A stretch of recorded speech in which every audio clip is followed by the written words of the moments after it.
ग्वालियर में इंटरव्यू के बाद छात्राओं से रात बिताने की डिमांड करने वाले आरोपी के खिलाफ सोकाज नोटिस जारी किया गया। वहीं 3 दिन के बाद निलंबन की कार्रवाई की जाएगी। दरअसल 3 जनवरी को कृषि विश्वविद्यालय में बीज निगम में नौकरी के लिए इंटरव्यू हुआ था, जिसमें इंटरव्यू के 1 घंटे के बाद प्रोडक्शन असिस्टेंट ने छात्राओं को फोन कर अनैतिक मांग की। इसकी शिकायत छात्राओं के द्वारा ग्वालियर क्राइम ब्रांच थाने में की गई। इसके बाद आरोपी के खिलाफ विभिन्न धाराओं में मामला दर्ज किया गया। बीज निगम के अध्यक्ष मुन्नालाल गोयल ने कहा कि ये शर्मनाक घटना है। भारतीय जनता पार्टी माता बहनों का सम्मान करने वाली पार्टी है। बीज निगम में इस तरह के अधिकारी को बर्दाश्त नहीं किया जाएगा। अभी विभाग के द्वारा आरोपी को शोकाज नोटिस जारी किया गया और 3 दिन के बाद निलंबन की कार्यवाही की जाएगी। आज सुबह इस घटना की मुझे जानकारी मिली कि बीज निगम का कोई कर्मचारी भोपाल से इंटरव्यू के लिए आया था और उसने 3 छात्राओं के साथ अश्लील हरकत की है। घटना के बाद तत्काल मैंने एमडी से चर्चा की है कि इस प्रकार की गंदी मानसिकता के व्यक्ति को किसी भी हालत में बर्दाश्त नहीं किया जाएगा। तत्काल इसको टर्मिनेट करने की कार्रवाई करो। एमडी साहब ने शोकाज नोटिस जारी कर दी है और 3 दिन बाद ऐसे कर्मचारी को टर्मिनेट करने की कार्रवाई की जाएगी। मैंने प्रशासन से बात की है कि ऐसे व्यक्ति के खिलाफ सख्त धारा लगाई जाए जिससे घटना की पुनरावृत्ति ना हो। इस प्रकार की हरकत करने वाले हमेशा सोचें कि प्रदेश में भाजपा की सरकार है और भाजपा सरकार कहीं भी हमारी छात्राओं के साथ या महिलाओं के साथ कोई भी ऐसी हरकत करेगा तो उसको उसका अंजाम भुगतना पड़ेगा। निश्चित तौर पर इस घटना से हम शर्मसार हुए हैं और हम अपेक्षा करते हैं कि शीघ्र ही इस घटना से जुड़े और भी कोई लोग होंगे।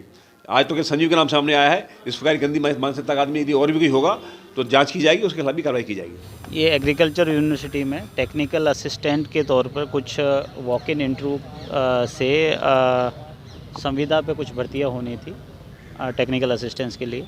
उसी में कुछ आवेदन आए थे। जो अभ्यर्थी थे, जो एप्लीकेंट थे, उनका इंटरव्यू होना था। एक पैनल वहाँ बैठा है और उस पैनल की जानकारी अभी हमने विश्वविद्यालय से ली है कि उस पैनल में कौन कौन मेंबर थे।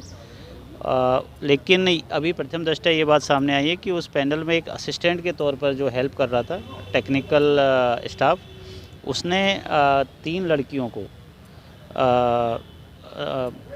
मैसेज भेजे हैं मिडनाइट में और सिलेक्शन करवाने का झांसा दिया है और उनसे कुछ फेवर मांगे हैं और एक लड़की से सेक्सुअल फेवर के बारे में भी कहीं ना कहीं बात हुई है। तीनों में से एक लड़की ने बड़ी हिम्मत दिखाई। दाद देनी पड़ेगी उनकी हिम्मत की कि वो हिम्मत करके पुलिस के पास आई हैं और पुलिस को पूरे वाक़या बताया है और इस पूरे जो प्रकरण है इसका पर्दाफाश किया है। एफआईआर अभी हमने कर ली है। उस वक्त डीपीओ साहब से हमने राय ली थी तो उसमें जो भी धारा है आईपीसी की और आईटी एक्ट की लगनी थी वो लगाई। फरियाद जो आरोपी है उसको एक नोटिस देके छोड़ दिया गया, लेकिन क्योंकि मामला बहुत गंभीर है इसमें हम और विधिक सहायता ले रहे हैं, विधिक राय ले रहे हैं और इसमें आगे जो भी जिस तरीके की हमें राय मिलेगी उस हिसाब से आगे वैधानिक कार्रवाई की जाएगी। ये बीज विकास निगम में टेक्निकल असिस्टेंस के लिए असिस्टेंट के लिए भर्ती होनी थी और ये वॉक इन इंटरव्यू था। सीधे परसेंटेज बेस पे आओ एप्लीकेशन दें और वो इंटरव्यू के बेसिस पे ये भर्ती होनी थी। अभी आईसीजीएस पे हमने देखा है, आईसीजीएस पे इस व्यक्ति का कोई आपराधिक रिकॉर्ड नहीं निकला है लेकिन अगर इसका कुछ और बैकग्राउंड अगर है इस तरीके का तो उसको भी हम संज्ञान में लेंगे और उस हिसाब से आगे वैधानिक कार्रवाई करेंगे।